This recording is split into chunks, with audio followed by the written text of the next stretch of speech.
À ce jour, l'électro-hypersensibilité est reconnue et décrite par l'OMS, mais le lien causal avec les champs électromagnétiques n'est pas officiellement pris en compte. À Paris, des travaux scientifiques ont permis de mettre en évidence ce syndrome de manière objective. Ces travaux ont été menés par Dominique Bellepomme, cancérologue internationalement reconnu et expert en santé environnementale. Voilà, toutes ces armoires correspondent aux malades venus me consulter pour une intolérance au champ électromagnétique. C'est la plus grande série mondiale, 1500 cas examinés cliniquement et biologiquement depuis ces 5 dernières années. Les patients ont subi des examens neurologiques et des tests biologiques permettant de doser vitamines et protéines. On a aussi mesuré le flux sanguin de leur cerveau, ce qui a permis une découverte inquiétante.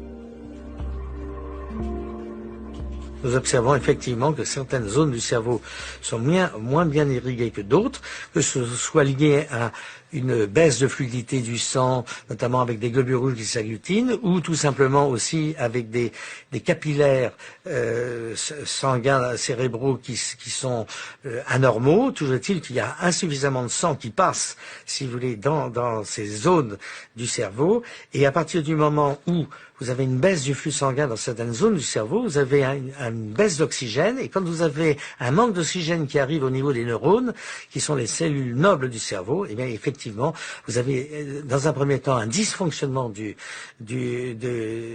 neurones, et si l'exposition au champ électromagnétique persiste, vous avez destruction du neurone, et à ce moment-là, nous entrons dans une véritable maladie d'Alzheimer, ou une maladie apparentée à ce que Alzheimer a décrit.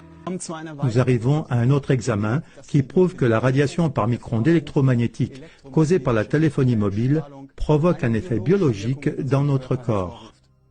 Il s'agit de notre sang. L'effet appelé rouleau de pièces de monnaie démontre comment nos globules rouges réagissent à la radiation. Bonjour, je m'appelle Herbert Jung, je suis praticien de médecine parallèle et homéopathe depuis environ 20 ans.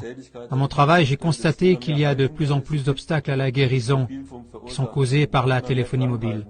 Il existe aussi beaucoup de maladies qui sont causées par la téléphonie mobile, par exemple l'attaque d'apoplexie ou l'hyperactivité chez les enfants ou différents signes cliniques ou l'hypertension.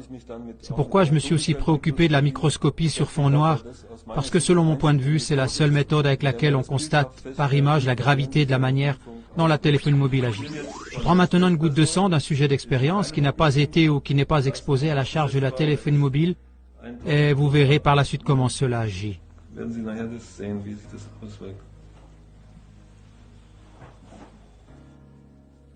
Maintenant, vous pouvez voir la goutte de sang que nous avons prise sur une petite feuille et on peut l'examiner au microscope.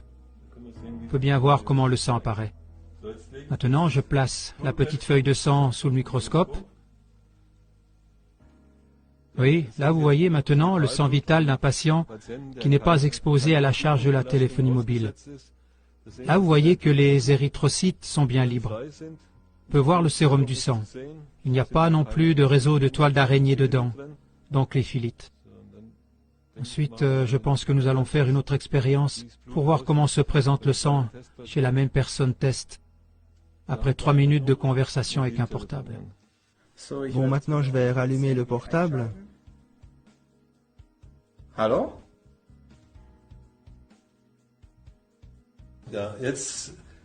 Maintenant que la personne test a téléphoné 3 minutes avec le portable, nous voulons voir ce que cela produit. Faisons maintenant une prise de sang pour pouvoir l'analyser. Bon, nous avons maintenant le sang au bout de 3 minutes d'appel avec le portable. Regardons maintenant ce que cela donne.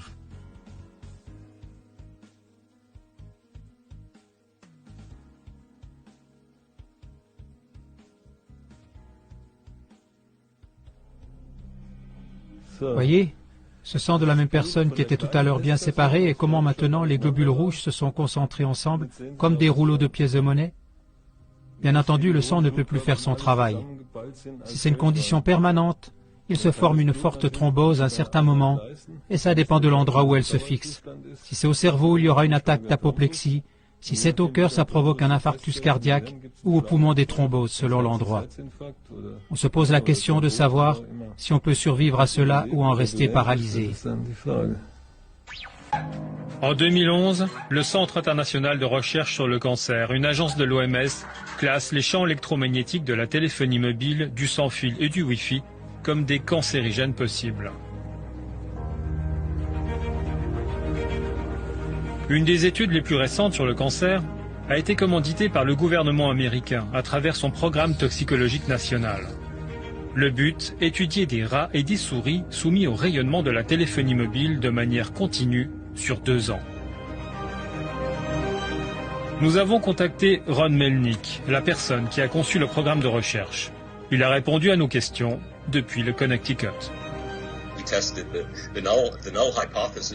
Nous avons testé l'hypothèse qu'il n'y aurait pas d'effet biologique. Et les résultats disent qu'on peut réfuter cette hypothèse, parce qu'on a observé des effets sur la santé.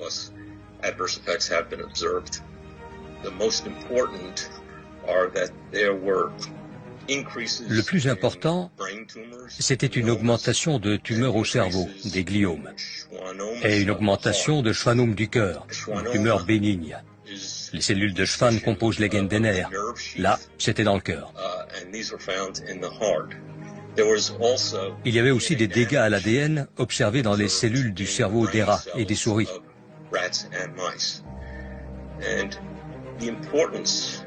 L'importance de ces découvertes, c'est leur cohérence avec ce qui a été décrit chez l'homme. Mais diriez-vous que téléphoner est dangereux?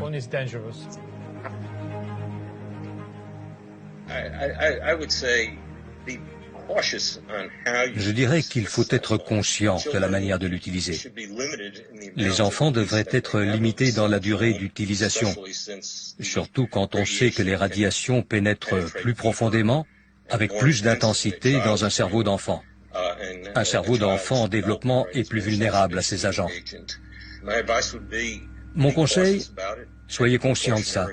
Prenez des mesures de précaution, utilisez les haut-parleurs, utilisez des écouteurs, faites des SMS, sauf quand vous conduisez, et essayez de tenir l'antenne du téléphone loin du corps. Cette mise en évidence d'un risque de cancer confirme les résultats d'autres études sur l'homme menées en Europe. Études qui ont croisé l'apparition de tumeurs et l'usage intensif du téléphone.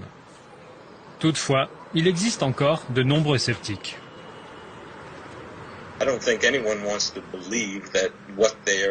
Je pense que personne ne veut croire que ce qu'il a en main comporte un risque potentiel de cancer. Mais maintenant, les preuves scientifiques s'accumulent dans le sens qu'il existe un risque pour la santé.